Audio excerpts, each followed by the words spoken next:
And I want to go over this important piece of new news. Signed a global strategy cooperation agreement with MasterCard in Shanghai. This was reported on December 5th that NIO and MasterCard signed a strategic cooperation agreement in Shanghai.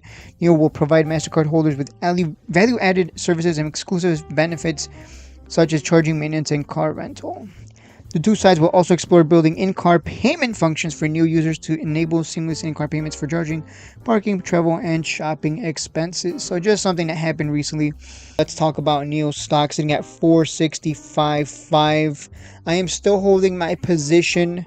I did mark on my chart so you guys can see, because I just use this software. Moomoo NX is what I use. I use it for charting. I used to use Schwab Street Smart Edge for charting.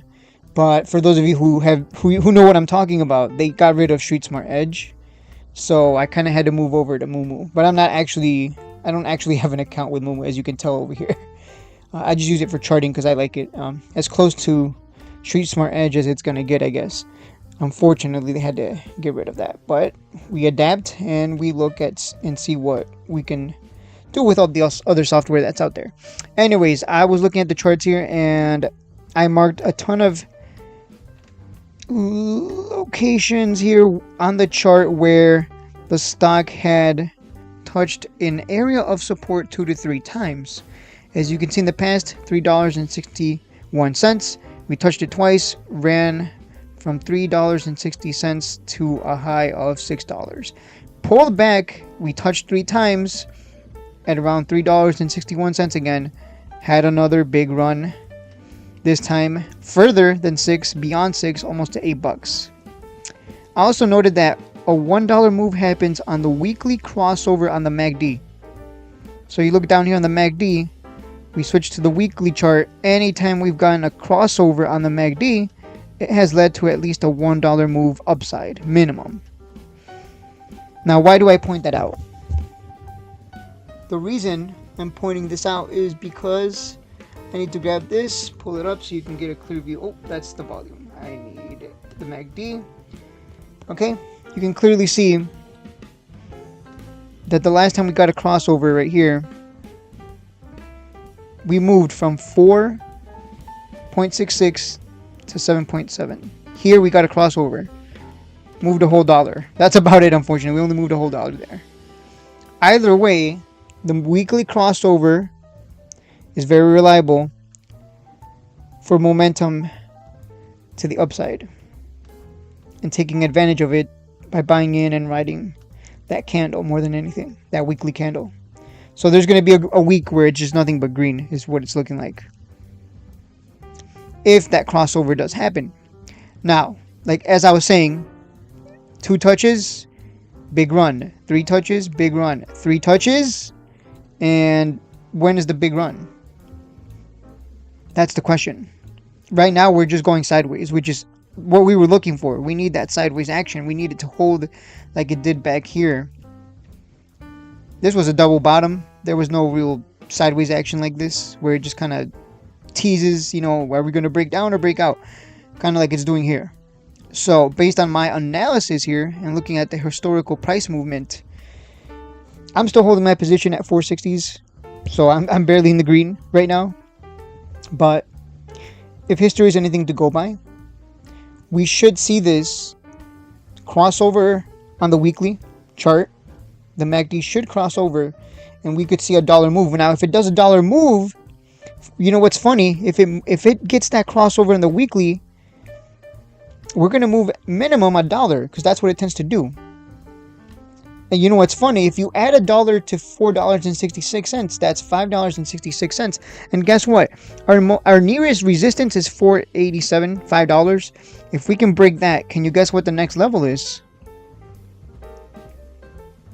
It's $5.60, $5.50. Like you can see clearly here, $5.50 to $5.60. That's going to be our next resistance. And funny enough, if we do get that weekly crossover and we do move that dollar that it tends to make after a crossover in the weekly MACD, we would hit that resistance at $5.50 to $5.60. Isn't that funny how that works? Isn't that interesting? So if this is going to follow what it's done in the past, like I said, I bought 1,000 shares. I'm sitting pretty here. I have 100 shares up here.